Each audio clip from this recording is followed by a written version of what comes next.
दी print के YouTube channel को subscribe करें और ताज़ा अपडेट्स पाने के लिए बेल आइकन दबाएं। आज के इलानॉमिक्स के अंक में आप सभी का स्वागत है। मेरे साथ हैं अर्थशास्त्री इला पटनायक।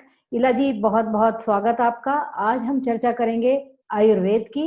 आपको याद होगा कि हाल में कोरोनिल दवा के नाम पर बहुत विवाद खड़ा हुआ था। रामदेव जी ने कहा था कि इस दवा से कोविड का इलाज हो सकता है। उस पे बहुत विवाद हुआ। उसको क्यों अनुमति दी गई, उसको कोविड के इलाज के लिए माकूल दवा बताने की, इस सब पे सवाल उठाए गए। तो इससे एक बड़ा सवाल ये उठता है कि अगर आपको आयुर्वेद को या ऑल्टरनेट किसी भी मेडिसिन को पॉपुलर करना है तो क्या कदम उठाने पड़ेंगे। आज इसी की चर्चा करेंगे इला जी।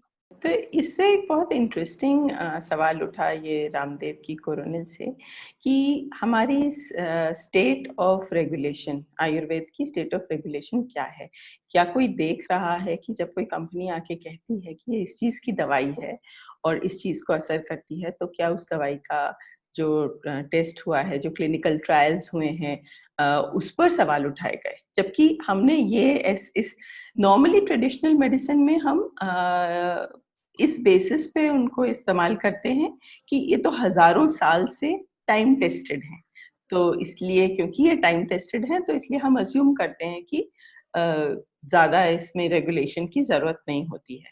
पर उसका एक असर जो हुआ है वो ये हुआ है कि दुनिया भर में जहाँ की एक ऑलमोस्ट बहुत एक पॉजिटिव ट्रेंड चला है नेचुरल मेडिसिन्स, हर्बल हीलिंग की वजह की तरफ, हल्दी, नीम, इस तरह की चीज़ों की बहुत फेवरेबल ट्रेंड चला है। पर हिंदुस्तान से बहुत कम दवाइयाँ एक्सपोर्ट की जा पाती हैं वहाँ, सिर्फ वही एक्सपोर्ट की कर पाते हैं हम जिनका कि या तो यूएस एफडीए का अप्रूवल होता है या फिर उस कंट्री की जो रेगुलेटरी बॉडी है उसका अप्रूवल होता है। ये ऐसा इसलिए होता है क्योंकि हमारा कोई रेगुलेटरी मैकेनिज्म नहीं है आयुर्वेदिक दवाइयों को रेगुलेट करने का।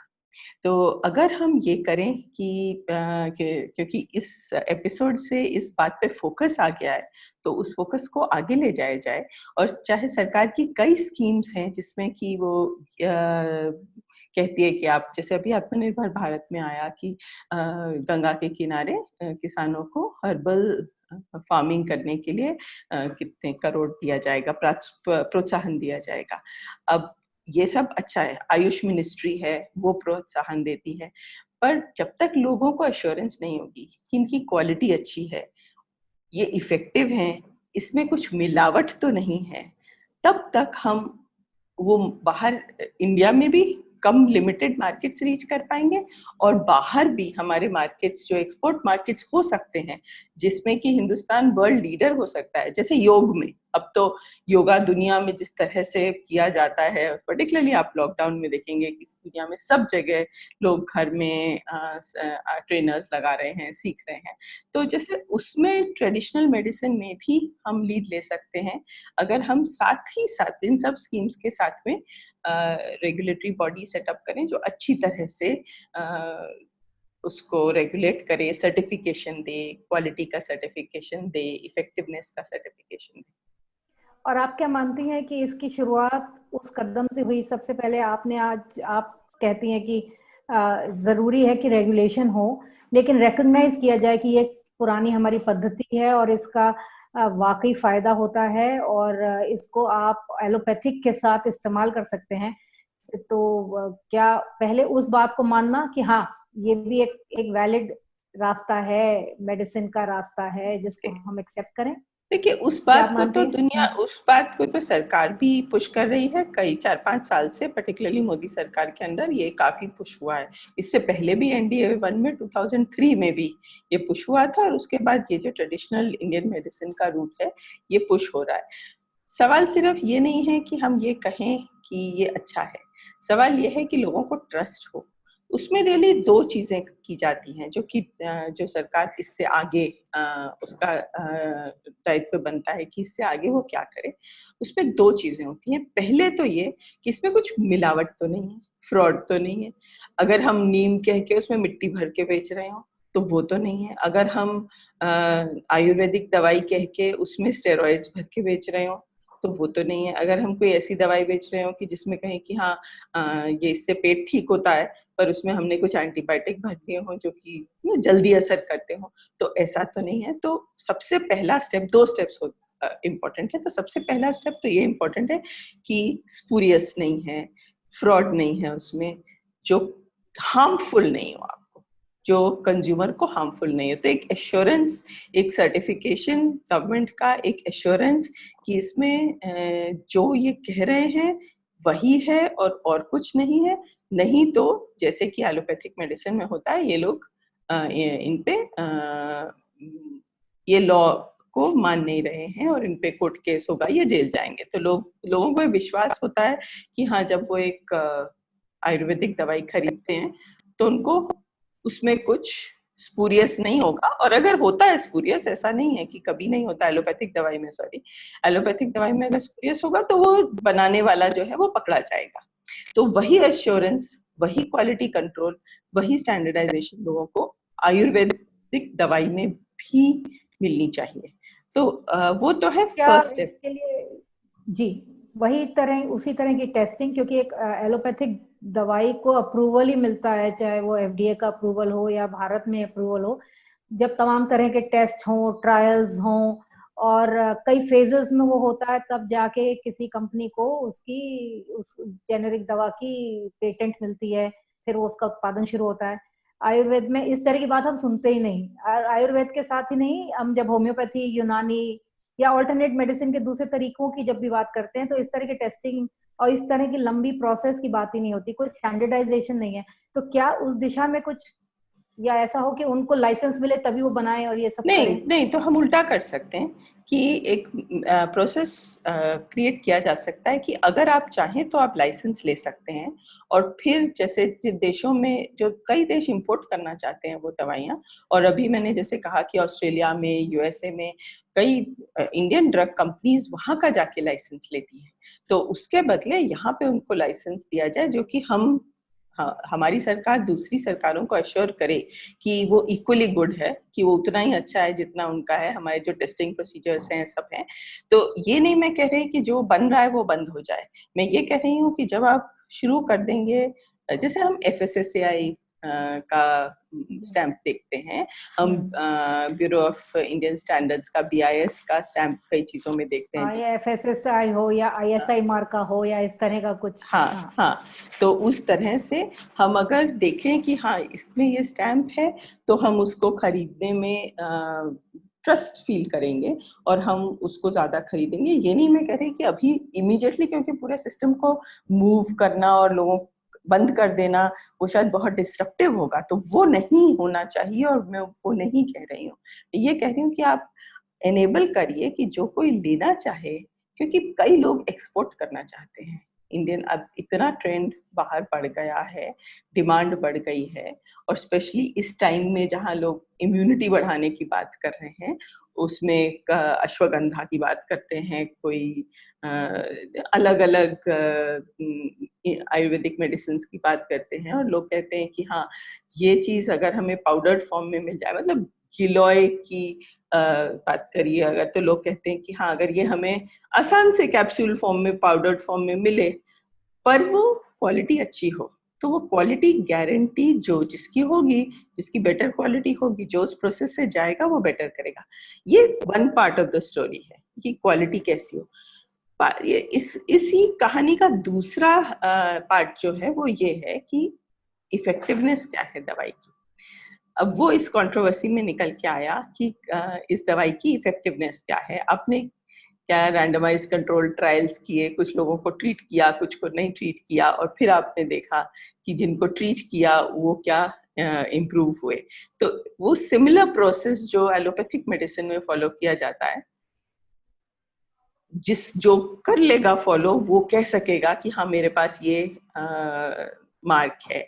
और वो मार्क अगर डिफरेंट कंट्रीज में जगह जगह यूज किया जा सके, तो सरकार एंड इंटर गवर्नमेंटल लेवल पे ये बातें होती हैं, और वो सरकार ये कहे कि दिखाए कि हमारा प्रोसेस आप आके चाहे चेक कर लीजिए, उतना ही अच्छा है जितना USFDA का फॉर एग्जांपल प्रोसेस है, तो हमें बहुत बड़ा एक्सपोर्ट मार्केट मिल सकता है इसमें।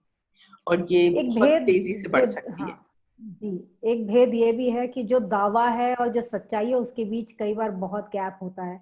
दूसरी ये, क्योंकि ये प्रचलित दवाएं हैं, ये हमारी दादी माँ ने खाई और हमें बताई कि देखिए गिलोय खाएंगे तो इम्यूनिटी बढ़ेगी और हल्दी का दूध पीजिए और वो टर्मरिक लाटे बन के यूरोप और अमेरिका पे छा जाए, वो अलग बात है। पर हम लोगों को लगता है कि हमें एक ये विरासत में मिली हुई चीज है, इसलिए लोग हल्दी पीस के खा रहे हैं। लेकिन कितनी हल्दी खानी है, किस क्वालिटी की हल्दी खानी है, इसका कोई इवैल्यूएशन नहीं है। तो कई बार ये भी है कि लोगों ने इतना लौकी का जूस पिया कि वो बीमार पड़ गए, या लौकी की क्वालिटी खराब थी, उसमें पेस्टिसाइड से जो भी था, तो कारण से वो और ज्यादा बीमार हुए। तो इसके स्टैंडर्डाइजेशन की बहुत जरूरत है और इसको एक साइंटिफिक तरीके से करने की जरूरत है। तो कई चीजें होती हैं जो यूज होती हैं दवाइयों में, हर तरह की दवाइयों में, चाहे वो एलोपैथिक हो या वो आयुर्वेदिक हो, जो कि पॉइजनस होती हैं अगर उनकी क्वांटिटी ज्यादा हो। धतूरा यूज होता है या कुछ और चीजें यूज होती हैं, उनके स्पेसिफिक एक्सट्रैक्शन के तरीके होते हैं और आयुर्वेद में अलग तरीके होते हैं, सब मेडिकल सिस्टम्स में अलग तरीके होते हैं। तो वो तरीका क्या फॉलो किया जा रहा है या नहीं, वो आप और हम एज कंज्यूमर्स नहीं देख सकते। तो इसलिए अगर कुछ प्रोड्यूसर्स नहीं फॉलो कर रहे हैं तो उसकी वजह से एक्चुअली बाकी सारे प्रोड्यूसर्स सफर करते हैं, और वो एक इकोनॉमी, जो एक सेक्टर पूरा बहुत अच्छा एक्सपोर्ट सेक्टर भी और डोमेस्टिकली भी एक बहुत अच्छा सेक्टर बन सकता था, वो सेक्टर डेवलप नहीं हो पाता है। तो जहां पर भी एक्चुअली ये सिर्फ आयुर्वेदिक मेडिसिन की बात नहीं है, एलोपैथिक मेडिसिन में भी इसीलिए होता है क्योंकि जहां पर भी, जिसको हम इकोनॉमिस्ट कहते हैं, एसिमेट्रिक इंफॉर्मेशन, मतलब मैं ये बात जानता हूं कि मैंने इसमें क्या तरीका यूज किया है पर आप नहीं जानते। इंफॉर्मेशन जो है वो दोनों तरफ इक्वल नहीं है, सिमेट्री नहीं है, एसिमेट्रिक है।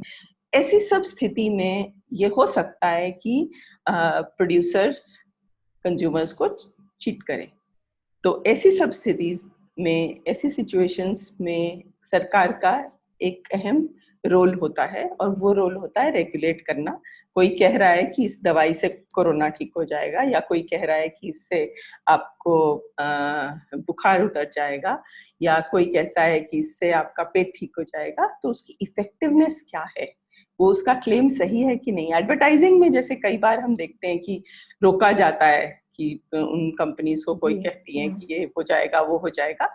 तो इसमें सरकार का एक अहम रोल है, और अगर वो रोल निभाया जाए तो इन सब स्कीम्स के साथ उस रेगुलेशन भी लाया जाए, तो ये सेक्टर में भारत पूरी दुनिया में एक लीडिंग स्पेस में हो सकता है।